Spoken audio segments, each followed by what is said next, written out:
for O'Neal. That's a man's chance.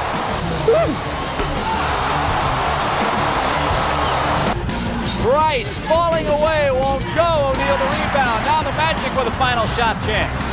O'Neal runs the floor, takes it all the way. Well, that blew my theory there because the Heat came down and With this possession, a chance to get with one or three. And Shaquille with the With this possession, a chance to get with one or three. and Shaquille with the Hardaway, an expert at winning at the buzzer. Outside, Nick Anderson gives it up. Dennis Scott for three. No. Shaquille with the rebound. Got it. 4.7. Hardaway, an expert at winning at the buzzer. Outside, Nick Anderson gives it up. Dennis Scott for three. No. Shaquille with the rebound. Got it. 4.7. But he left him. Shaq came over to block it. Shaq's got the ball coming out of the backcourt. Look at him handle. The left pass to... But he left him. Shaq came over to block it. Shaq's got the ball coming out of the backcourt. Look at him handle. The left pass to Kobe. Slam dunk. What a play. The big fella says I should be playing point. Forget this low post stuff. Give me the rock out on the perimeter. Let me... He goes to the dribble. He does a 360 turn and oh! He goes to the dribble. He does a 360 turn and oh! What a slam dunk with the right hand. You can't slam it any harder than that. This is the moment where basketball logic simply collapses. The defender is in position, the help arrives on time, and none of it matters. Because raw power takes over, and the result feels more like inevitability than competition. Plays like this made people rethink defensive schemes entirely. When size, strength, and momentum collide at this level, strategy disappears, and survival becomes the only goal for anyone standing in the paint.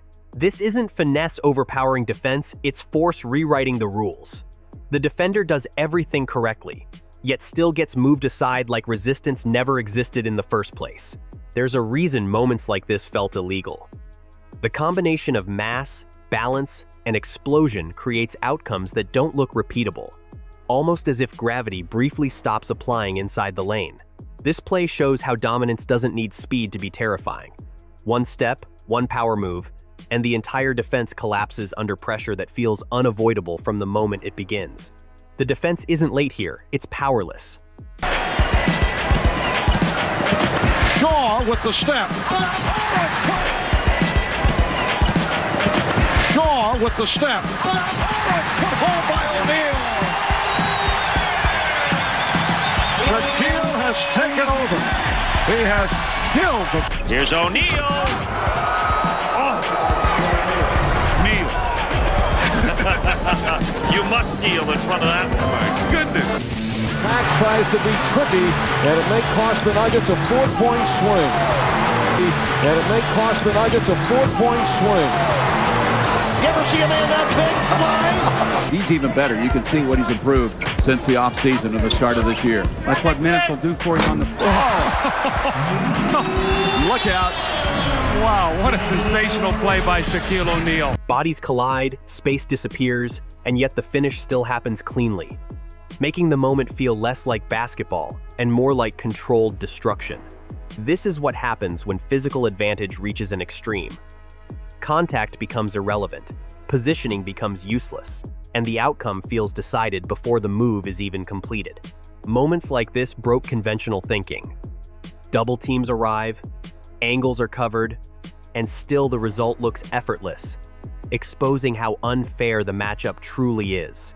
You can see the hesitation in defenders before the play even finishes. Not because they don't know what to do, but because they know it probably won't work anyway. This play feels superhuman because it ignores resistance. The defender pushes, leans, and braces, yet the finish comes through cleanly, as if the contact never happened at all. This is where intimidation becomes reality. Once the move starts, the defense stops reacting and starts hoping, knowing there's very little they can do to stop what's coming. Plays like this forced rule changes, roster adjustments, and entire game plans built around containment rather than prevention, because stopping it outright simply wasn't realistic. The shocking part isn't the finish, it's how calm everything looks, while chaos unfolds underneath.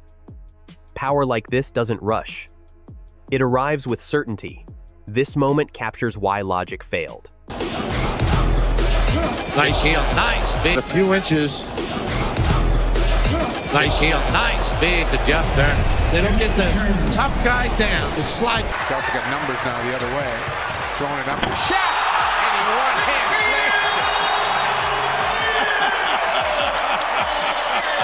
Nash comes up the floor with Barnes, Richardson, O'Neal, and Tucker. Backdoor off. Shaq still got some left. Oh, the Diesel goes up and delivers with a two-hand slam right down the highway. And that was a great back screen by Steve Nash. Steve Nash passed the ball off, went down into the painted area, came back up, and They're getting the ball to Shaq too late. And the shot clock. Here he goes with the facial on him again. Orlando's defense is so strong. When you try for the front, you got to maintain body contact. He feels, he grabs, but he doesn't move back enough, and he gets dunked on. How embarrassing is that? A mismatch against Strong.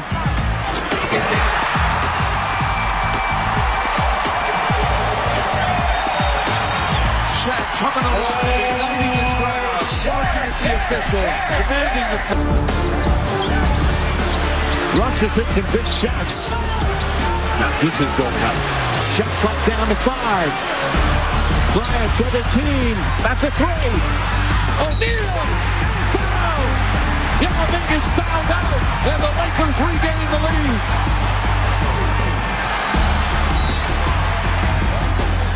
To Harper. Here's Robert Horry back into O'Neal. Triple teamed. And he shoots a very high percentage on those. Frustration, power, all those things. Sabonis goes down and he grabs his leg.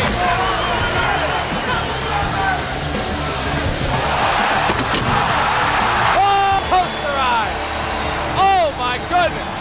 He went flying through the air. And he's saying, bang your head. 95-88. Kobe with it. And low to Shaq. Backing in. Underneath. Slam dunk. He's just too strong. He's too strong.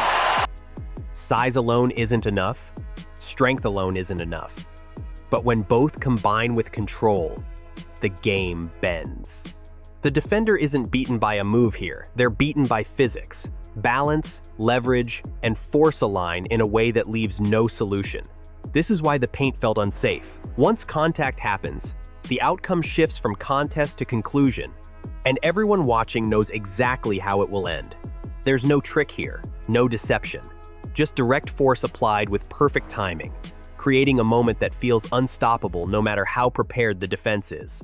This is dominance without speed or finesse. It's pressure applied so completely that resistance stops being part of the equation altogether. Moments like this didn't just score points, they erased confidence. After a play like this, defenders approached the paint differently for the rest of the game. Prime Shaquille O'Neal didn't just overpower defenses, he overwhelmed logic itself. These plays didn't feel earned through skill alone. They felt inevitable, superhuman, and completely beyond normal basketball limits. Now see, Derek Martin's got a guard Kobe Bryant. He should be able to just penetrate right against him. Divac switches over on him with 8 seconds.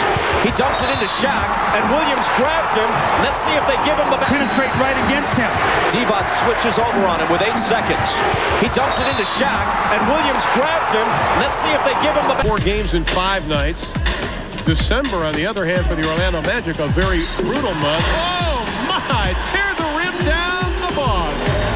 Oh, start calling him Tony Danza.